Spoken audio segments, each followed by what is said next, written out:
By the third day, I had entered a new phase of grief, acceptance mixed with hope. I stopped chasing Milo around the apartment and decided to pretend I was completely unaffected, which was obviously a lie. Still, I followed the advice I had read everywhere and gave him space. No forced petting, no baby voice, no dramatic apologies whispered into his fur. I acted normal, even though nothing about the situation felt normal at all. Milo, on the other hand, acted like a master of psychological warfare.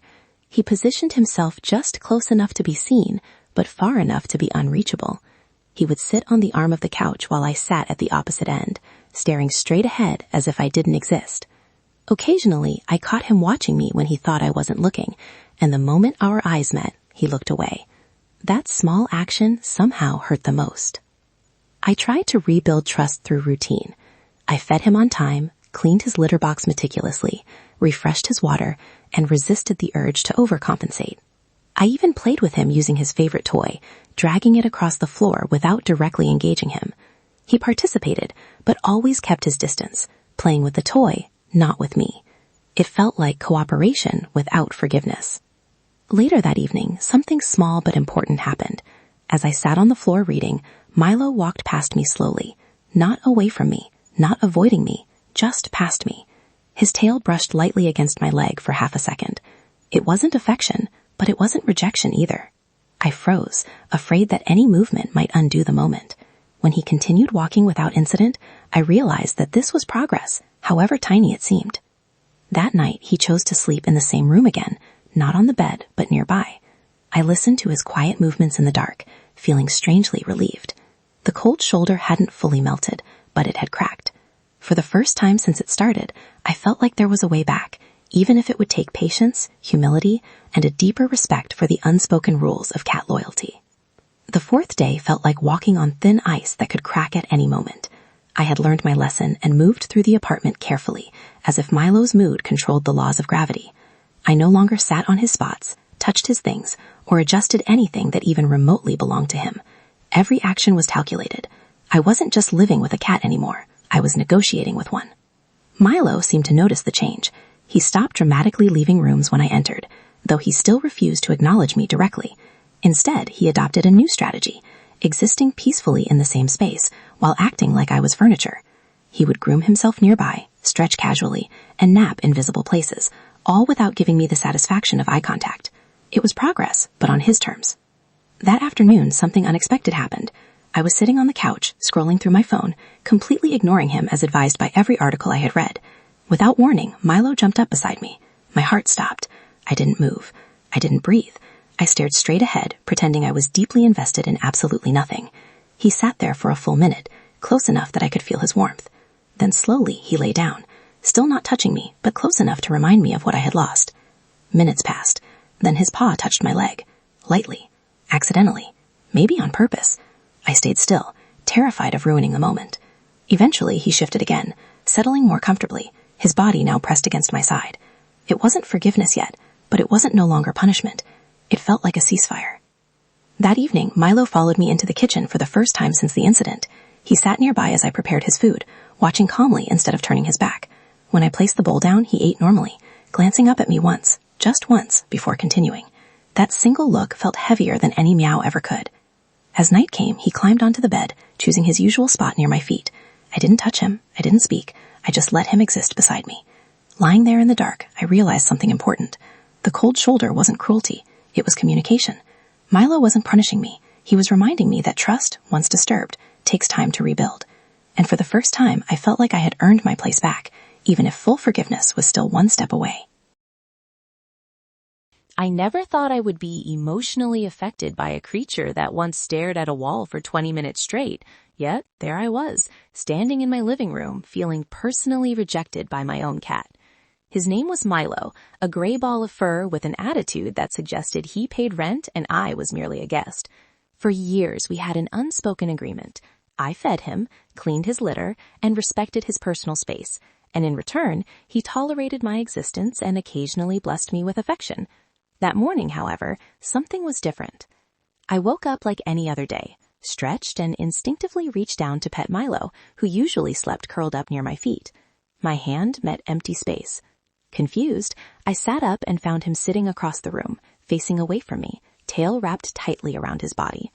I called his name softly, expecting at least an ear twitch. Nothing. He didn't look at me, didn't move, didn't acknowledge that I existed at all. At first, I laughed it off. Cats were weird. Everyone knew that. Maybe he was in one of his moods. I got out of bed, went to the kitchen, and opened his food cabinet.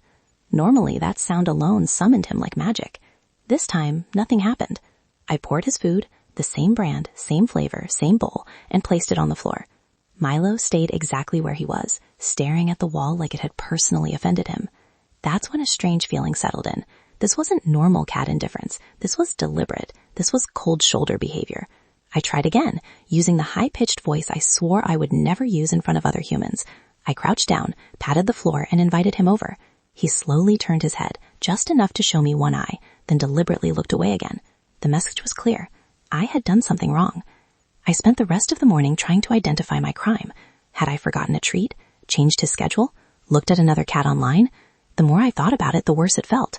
Milo wasn't just ignoring me. He was making a point. Every time I entered a room, he left it.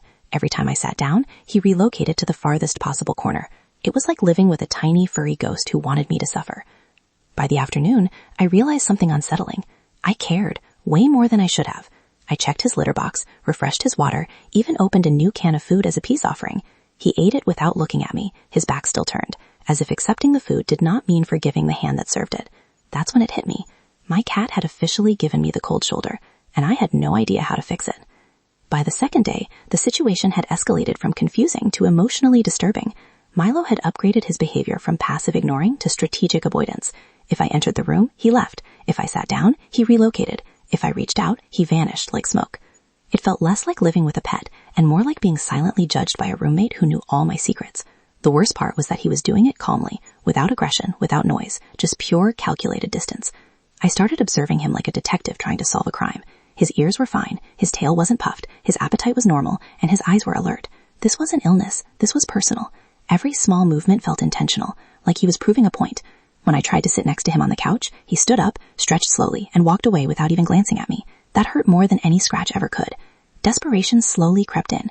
I Googled things I never thought I would type. Phrases like, why is my cat ignoring me? And what does it mean when a cat suddenly becomes distant? The internet, as expected, offered no comfort. Some articles said cats need space. Others suggested I had violated a boundary without realizing it. A few dramatic posts implied emotional betrayal, which somehow felt accurate. I scrolled endlessly, hoping for a clear answer that didn't exist. I replayed the last few days in my head, searching for the moment everything went wrong. Then I remembered it. The incident. 2 nights ago, I had moved his favorite blanket off the couch so I could sit comfortably. At the time, it seemed harmless. Now it felt like a crime against royalty. That blanket was more than fabric. It was territory. It was trust. And I had violated it without hesitation. Armed with this realization, I attempted reconciliation. I placed the blanket back exactly where it had been, smoothing it carefully like a peace treaty. I stepped back and waited. Milo approached slowly, sniffed it, sat down, and then, without acknowledging me, turned his back once again. The message was brutal. The damage had been done. As evening settled in, the house felt unusually quiet. Milo chose to sleep in the other room, something he had never done before. I lay in bed staring at the ceiling, listening to the absence of his familiar presence. It was ridiculous, I knew that, but it felt like being iced out by someone you loved. That night, I realized that earning forgiveness from a cat might be harder than earning it from a human, and I wasn't sure I was ready for what that would require. By the 5th day, the tension in the apartment had almost completely dissolved, though I was still careful not to take anything for granted. Milo moved freely again, no longer avoiding me, no longer staging dramatic exits when I entered a room. He didn't suddenly become extra affectionate, but he returned to his normal self, which somehow felt more meaningful than exaggerated attention. The cold shoulder had officially thawed. That morning, as I sat on the couch drinking coffee, Milo jumped up beside me without hesitation. He turned around twice, the universal sign of preparation, and settled directly against my leg. I waited, still cautious, until he leaned in further and pressed his head lightly into my side. That small gesture erased days of anxiety in a single moment. I reached down slowly and scratched behind his ears, and this time he didn't pull away. He purred. The sound filled the room, familiar and comforting, like everything had returned to its proper place. In that moment, I understood that the cold shoulder had never been about anger. It was about boundaries. I had unknowingly crossed one, and Milo had responded in the only way he knew how, by withdrawing. Once I respected his space and acknowledged his territory, he allowed me back in. The experience changed how I looked at our relationship. I became more attentive, more respectful, and more aware of the small routines that mattered to him. His favorite spot stayed untouched, his schedule stayed consistent, and I learned to ask with patience instead of assuming access. Looking back, it was both ridiculous and meaningful.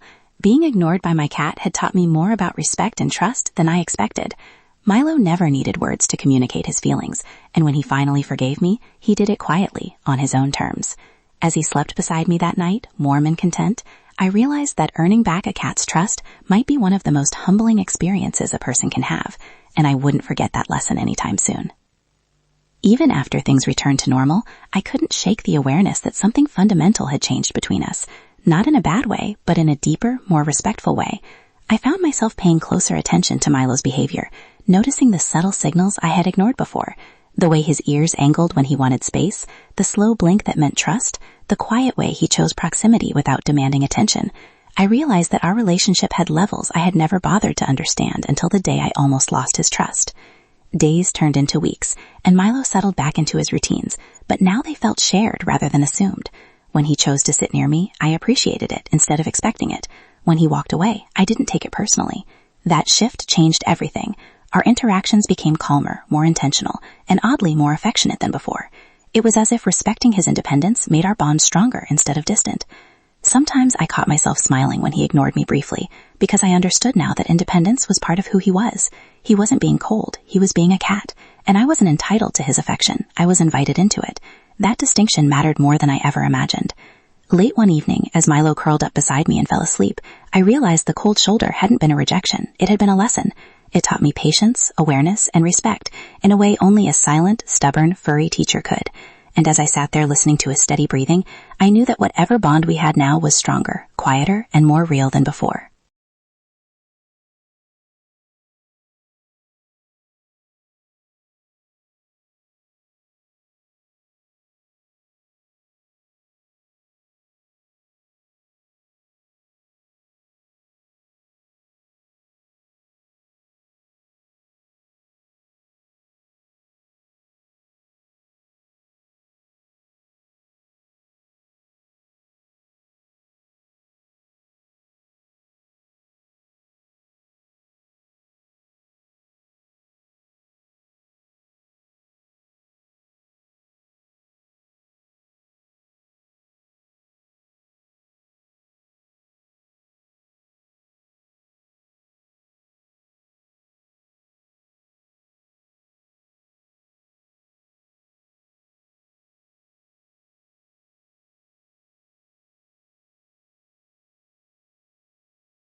By the seventh part of the story, I had fully accepted that Milo was not just a pet, but a personality with rules I would never completely master.